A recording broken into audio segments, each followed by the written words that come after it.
ტერიტორია და საერთოდ მინდა გითხრათ, რომ კახეთი ეს არის აი ჩვენი სიამაყე გიდებისთვის, ანუ ჩვენი ქვეყნის რაღაცა საამაყო კუთხეა და იშვიათი გამონაკლისის გარდა ჩვენ სტუმრებს ვიწყებთ ყოველთვის კახეთიდან. ჩვენ სტუმრებს ჩვენ ხვდებით აზერბაიჯანის საზღვართან ლაგოდეხში და აი პირველ შთაბეჭდილებას ერთგვარად ჩვენს ქვეყანაზე ქმნის კახეთი და გარდა იმ უნიკალური ბუნებისა, რასაც ქმნის ეს ალაზნის ველი და პლუს ეს ჩვენი დიდებული კავკასიონი, ეს დაწიკწიკებული ბაღვენახები და აი ძალიან დიდი შრომა რაც დევს კახელების, რაც აი თვალსაჩინოა ძალიან დიდ შთაბეჭდილებას ახდენს და ჩვენი დიდი სიყვარული და პატივისცემა კახელებს და დიდი მადლობა ასეთი გარემოს შექმნის ჩვენი ერთგვარი სავიზიტო ბარათი არის ჩვენი ქვეყნის. ეხლა რაც შეეხება ყვარელს, ხო, რატომ ყვარელი? აი ეს ვახსენე რომ ვიყავით ინფოტურით ყვარელში და რომ დავიწყოთ ანუ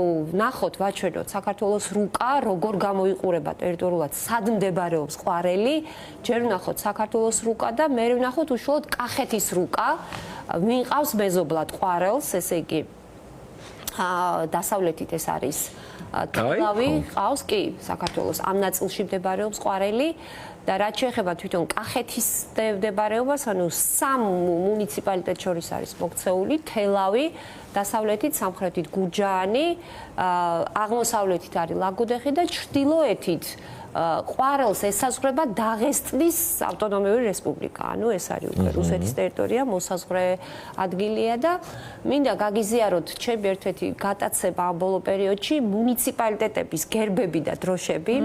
ძალიან საინტერესოა ყვარლის გერბი, კი ძალიან მომწონს. ჩვენ ვიცით რომ ზედა გვირგვინი, ანუ და ქვედა ბაბთა ყველასთვის ერთია. მაინც ყურადღება გავამახვილოთ უკვე ფარზე, რაც არის მოცემული. ეხლა ფარი რა ინფორმაციას გვაწვდის? ჯერ ერთი ყველაზე მთავარი რაც არის კარიბჭე გალავნით, აი ღია კარიბჭი და სამეფო გვირგვინი.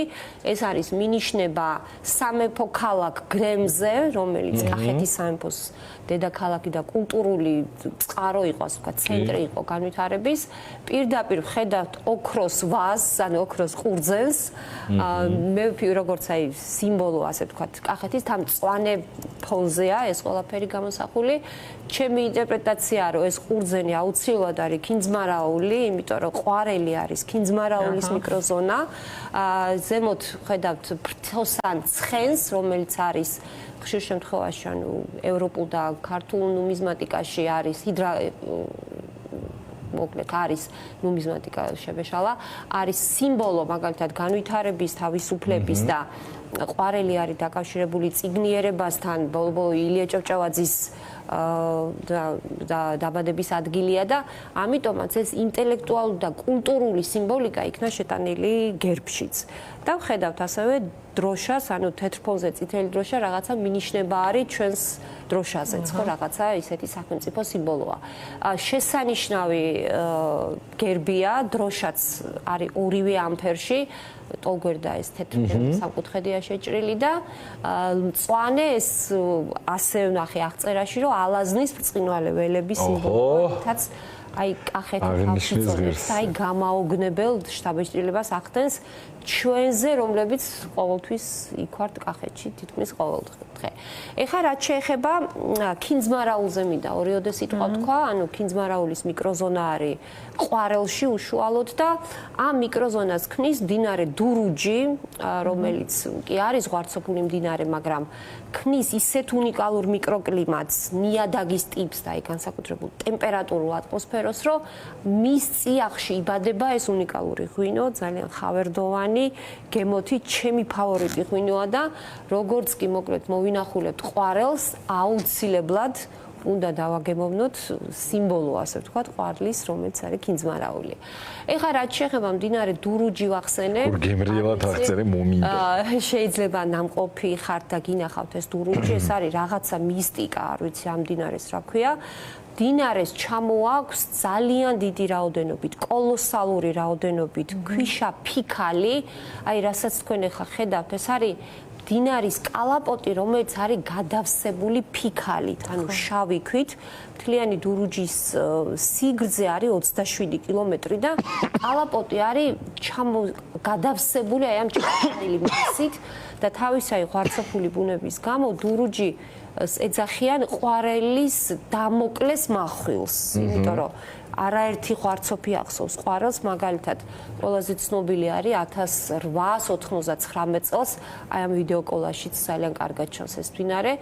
99 წელს აი წყალმოვარდნამ გამოიწვია ძალიან დიდი მსხვერპლი ყვარელში და მაშინ ილია ჭავჭავაძის ინიციატივით 1907 წელს აშენდა ღვარცოფ საწინააღმდეგო ჯებირი, აი დამბას რო ეძახიან, რომელიც აი იყო, ასე ვთქვათ, იცავდა დურუჯისგან ყვარელს.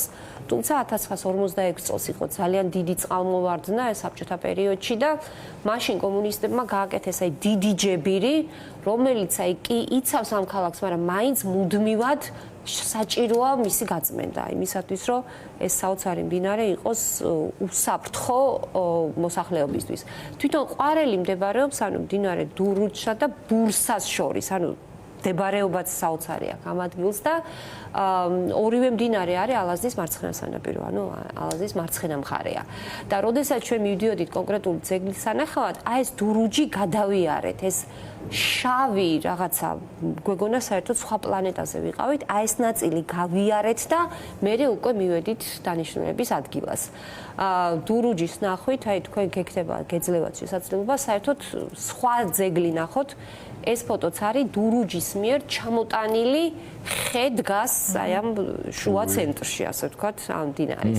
1899 წელს ერთ-ერთი სანახაობად ითვლება ასევე დურუჯის ქვა ქვია, ჩამოიტანა, აი ნახეთ, ეს არის ყვარლის შესასვლელში დევს ეს ქვა და ეს არის 250 ტონამდე არის დაახლოებით, ანუ კავკასიონიდან აქვს მთლიანად ეს ქვა ჩამოტანილი ყვარელში, აი ძალიან ესეთი საოცარი და სპეციფიური მდინარეა ეს დურუჯი.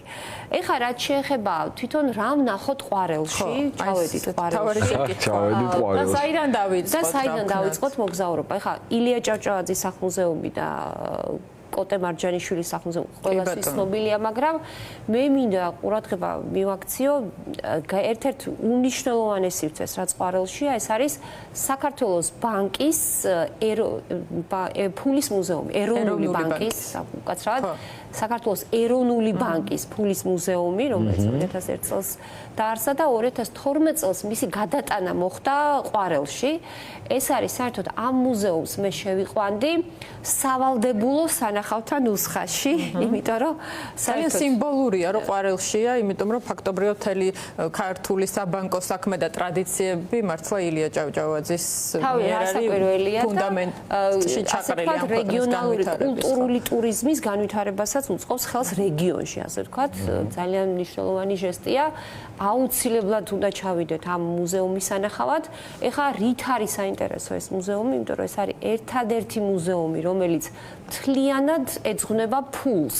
ეხლა იგივე ჩვენს ეროვნულ მუზეუმებშიც არის, თქოთ, მონეტები. ხო, აი არის და ეს რითი არის, თქოთ, გამორჩეული. მხოლოდ ფულს ეძღვნება, ჩვენ ვიცით, რომ საქართველოს აქვს სამონეტო ისტორია მრავალსაუკუნოვანი, მაგალითად მონეტის ემისია და ფულის მიმოქცევა ჩვენს ქვეყანაში იწყება ძველი წელთაღრიცხვით მე-6 საუკუნიდან, როდესაც კოლხეთის სამეფოში იწყება ფულის მოჭრა, რომელსაც ჩვენ კოლხური თეთრი სახელით ვიცნობთ და ამ მუზეუმში არის წარმოდგენილი საქართველოს ფულის აი ეს მრავალსაუკუნოვანი ისტორია.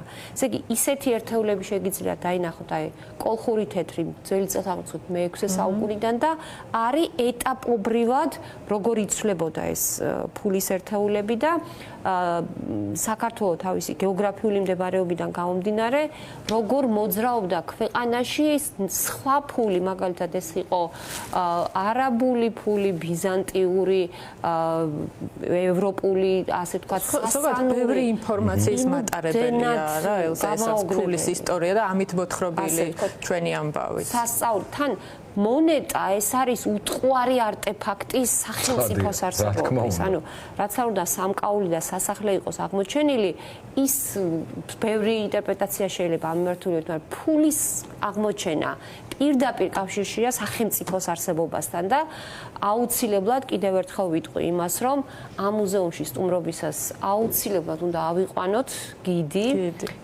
უბრალოდ გამოგვივა მხოლოდ გასეირნება და ჩვენი მასპინძელი იყო როლანდ სპანდერაშვილი, მე ვარ აღფრთოვანებული ამ ადამიანის კვალიფიკაციით, ყველას გთხოვთ ერთხელ მაინც მოусმინოთ ამ ადამიანს, რომ მივხვდეთ საერთოდ საიდან მოვდივართ, რა სახელმწიფოში ვცხოვრობთ და რა გვაქვს მემკვიდრეობად.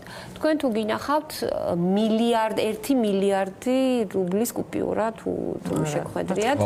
ჯერჯერობით არა, იმედოვნებ რომ მალე შემოხდება. 1124 წელს ჩვენს ქვეყანაში დაიბეჭდა ესეთი 1 მილიარდი რუბლის კუპიურა, რომელიც არის ამ მუზეუმში გამოფენილი და შეგვიძლია ნახოთ. ასევე თამარის დროინდელი, მაგალითად, თამარის პერიოდს ხო ოქროს ხანას ვეძახით, მაგრამ თურმე იჭრებოდა სპილენძის ფული, იმიტომ რომ მაშინ იყო დეფიციტი და უაღრესად საინტერესო ისტორიის მოსმენის შანსი გვეძლევა.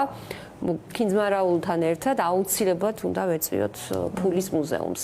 ერთ-ერთი განძი არის ჩვენი ქვეყნის ნამდვილად. გარდა ამისა, იქვე ყვარელში შეგვიძლია მოვინახულოთ ყვარლის ციხე, ერთ-ერთი ცნობილი ციხე და ძალიან საინტერესო ფუნქცია აქვს ახლა. ფუნქციით, კი ბატონო, აი ეს გამოჩნდა კიდევაც ეს ციხე, რომელიც ეკუთვნის აი მე-17 საუკუნის პირველ ნახევარს მიაკუთვნებენ ამ ციხეს და არის განლაგებული აი ვაკე ადგილას. თქვენ თვითონაც ხედავთ, ანუ მის განლაგებას ეკუთვნის ციხე-გალავნის ტიპის ციხეა და მისი ფუნქციურობიდან გამომდინარე მდებარეობს სწორედ ამ ვაკე ადგილას.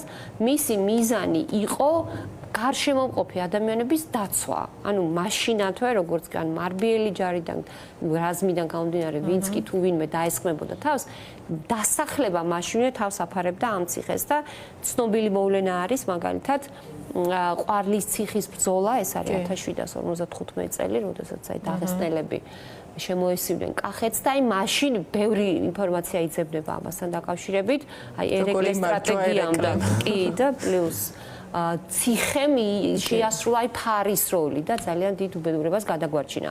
აი სპეციფიურობა და უცნაურობას რაში ვხედავთ, რომ შიგნით არის სტადიონი, საფეხბურთო სტადიონი, სადაც დღეს ბავშვები თამაშობენ. დღეს ბავშვები და მანამდე მეხუთე დივიზიონის გუნდი ყვარლის დურუჯი საშინაო მატჩებს აკატარებდა და ამის გამო ის ძალიან ბევრი საერთაშორისო პრესის ყურადღების ცენტრში მოყვა. არაერთხელ ბრიტანული და ევროპის სხვადასხვა ქვეყნის პრესა წერდა ამ მოედნის შესახებ და ეხლა ვის როგორ მოსწონს ეს სხვა თემა არის, მაგალითად. ხო, ნუ ერეკლეს და თეიმურაზის სარდლობა რო არ ყოფილიყო მაშინ, ეხლა ამ სურათს ვერ მივიღებდით მაშინ. ხო, კი ბატონო. მაინც უცნაურია. ძალიან კარგად შეიძლება ამის გაკეთება კიდევ. ისე. ეხლა რაც შეეხება გადავინაცვლოთ უკვე ჩვენ ჩრდილო-დასავლეთით, ანუ ყვარლისკენ და გადავიდეთ დურუჯის მარჯვენა სანაპიროზე და ძალიან მნიშვნელოვანი ძეგლი, ვის გამოც ჩვენ ვთხოვეთ გიორგი დვალაშვილს წავიყვანეთ ამ ძეგლის სანახავად, ეს არის ძალიან ცნობილი არა, მაგრამ მნიშვნელოვანი დოლოჭოპის ბაზილიკა. აი როგორც ხედავთ, საერთოდ ჩვენ გვეგონა რომ დაგხვდებოდა რაღაცა პატარა ტაძარი და დაგხვდა აი უზარმაზარი კომპლექსი, სხვადასხვა ვარაუდით არის ბონის ძველი, ერთ-ერთი ყველაზე ძველი. იქ როგორი საკურთხევლის რაღაცა ნაწილი იყო, ეს საკურთხევლის ნაწილი, ხო, და ამჩნიეთ, კი ბატონო. ეგ მიუთითებს სამძველია. ხუროთმოძღვრების სათავეებია ეს. აი ბაზილიკური ხუროთმოძღვრების საწყის სკოლას ეკუთვნის, ანუ ჯერ კიდევ იმ პერიოდში, როცა გუმბათი არ არის განვითარებული, სამნავიანი ბაზილიკა არის, საყდა სამი ნავი და არსებობს სხვადასხვა ვერსია. რიყის ქვით არის ნაგები, ეს კი ხედავთ, კახეთისთვის დამახასიათებელი ძეგლები, ძირითადად არის რიყის ქვის გაკეთებული. ბოლნისის სიონზე, ანუ სიგრძითაც 8 მეტრით უფრო დიდია, ბოლნისის სიონზე და არსებობს ვერსია, რომ თითქოს ბოლნისის სიონზე ნახევარი საუკუნით უფრო ადრეა გაკეთებული. თუმცა მეცნიერების საერთო კონსენსუსი არ არსებობს. მაგალითად, არის ხალხი, ვინც ფიქრობს, რომ ცოტა უფრო გვიან არის ეს ბაზილიკა გაკეთებული. ამ ფორმით არის შემორჩენილი და ძეგლს კი აქვს ეროვნული მნიშვნელობის კატეგორია, მაგრამ არ არის პოპულარიზაცია ამ ძეგლის. ჯერტი სანამ გადავიდოდით ამ დურუჯის მეორე მხარეს, ჩვენ რეინჯერები დაგვეხმარდნენ. ანუ ამ დურუჯის კალაპოტი ისეა მიმართული, რომ გადასვლა არ არის მოსახერხებელი. ჩვენი მანქანებით ჩვენ ვერ მოახერხეთ გადასვლა და რომ არა რეინჯერები ალბათ აი ესეთი საოცარი ბრწყინვალე ძეგლის ნახვის garaშე დავრჩებოდით. ეს სვეტების სვეტებია, აქაც არის კირქვა გამოყენებული გარდა რიყის ქვისა და არსებობს მაგალითად ესეთი ვერსია, რომ განადგურდა მურვანყრუს გამანადგურებელი ლაშქრობის დროს, ეს არის მერვე საუკუნე, ხოლო თვითონ დასახლება დოლოჭოპი, ეს არის არაერთი სამაროვანია აღმოჩენილი და სამაროვანზე ნარჩენით, ანუ არტეფაქტებით დასტურდება, რომ მე-13 საუკუნეში, ანუ მონღოლთა შემოსევის პირველი შემოსევის დაახლოებით ერთ-ერთი პირველი შემოსევების დროს არის თვითონ ეს სოფელი განადგურებული. მთლიანად სოფელი. და თვითონ საერთოდ დოლოჭოპის ტოპონიმიკაზე ბევრი ვერსია არსებობს. სულ ახალ გიორგი დვალაშვილმა მითხრა ახალი რაღაცა ვერსია, მაგრამ მოდი მე მეცნიერებს არ დავასწრებ ახლა ამის გაჟღერებას და დაველოდოთ, ძალიან საინტერესო კვლევები მიმდინარეობს. მე ერთს მიგმოგითხავ. კი ბატონო. და ძალიან საინტერესოა და მე ვფიქრობ, რომ ჩვენმა მოსახლეობამ უფრო ფართო მასებმა უნდა ვიცოდეთ აი ამ უნიკალური ბაზილიკის ძეგლის შესახებ უფრო მეტი. თან ძალიან კარგად არის კარგად გადარჩენას ვერ ვიტყვი, მაგრამ შენარჩუნებულია ძირითადი კონტურები. ეხლა შემდეგი, რაც დრო რო არ გაგვექცეს, ძალიან მნიშვნელოვანი ნაწილი უკვე გადავინაცვლოთ ნეკრესისკენ.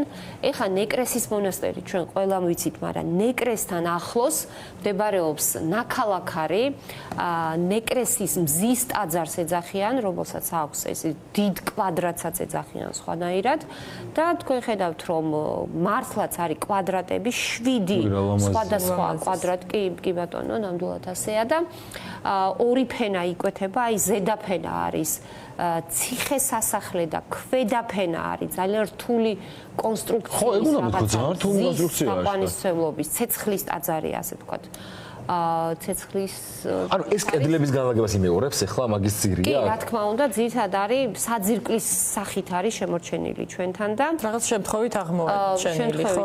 აღმოჩენილია და იმდენად შორეულია მისი ისტორია, ეს არის წინარე ქრისტიანული პერიოდის. ამბობენ, რომ არის ცეცხლის ტაძარი მეორე საუკუნეში აგებული და მეოთხე საუკუნეშია განადგურებული ქრისტიანების მიერ. ერთმანეთს ეს 7 სხვადასხვა ადგილი უერთდება კორიდორებით, აი ძალიან შთამბეჭდავი სანახავია.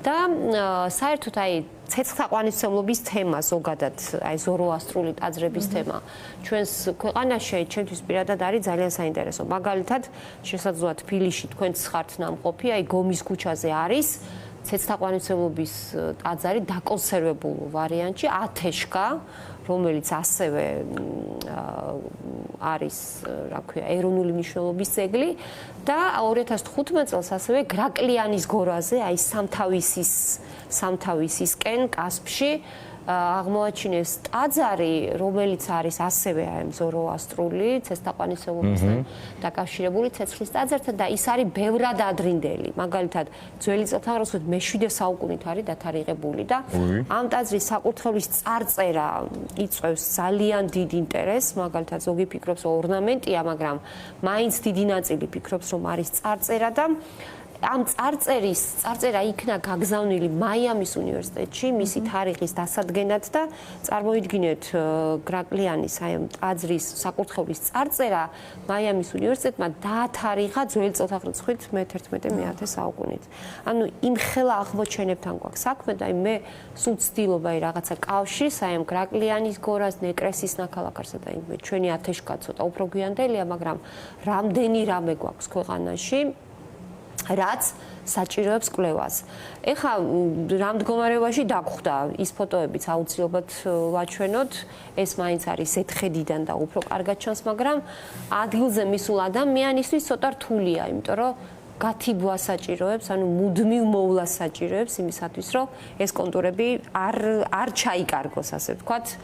და თან მართლა გულწრფელად ვბრაზდები ხა მაგაზე სულ რაღაც ესე გამომდის რომ თითქოს რა დამნაშავეს ვიძებ შენს რუბრიკაში მაგრამ მართლა ყავს ამ ყველაფრის დამნაშავე არ შეიძლება ამ ძეგლების ესე მიტოვება როგორ შეიძლება 20 საუკუნის წინანდელი ეს კულტურა რომელიც მაშინდელ რელიგიაზე ქადაგებს მაშინდელ არქიტექტურაზე გიყვება აი ეს როგორ შეიძლება აი ეს ევროკავშირში გაწევრიანებას იმიტომ გვინდა რომ ეს ჩვენი მართლა უმდიდრესი კულტურული მემკვიდრეობა იყოს მოვლილი და აუცილებლად სოციალიზმი მე გეტყვი იტალიაში ერთ-ერთი ვიზიტს აღმოაჩინა ესეთი ნანგრევები და ნაქალაქი რომელთანაც ვერ მიხვალ ხო მოვლილი შემოსაზღვრული დაცული ტერიტორია განცდა გაქვს რომ რაღაცა დიდებულია და იმასთან ესე მარტივად ვერ მიხვალ აქ მიხვალ კიდე და დააზიანებ კიდეც რომ მოგინდეს ხო რომელიც გადავიღეთ რამდენიმე დღის წინ ანუ ხო აი ხა ეს რა ვიცი ძალიან ძიმე ვითარება არის ამ მიმართულებით იგივეა სხვაგანაც მაგალითად აი არმაზციხე რო ნახოთ საერთოდ აი აბსოლუტურ ძეძვნარშია მთლიანად დაფარული ძალიან მოულელია ჩვენი ძეგლები და ძალიან გულდასაწყვეტია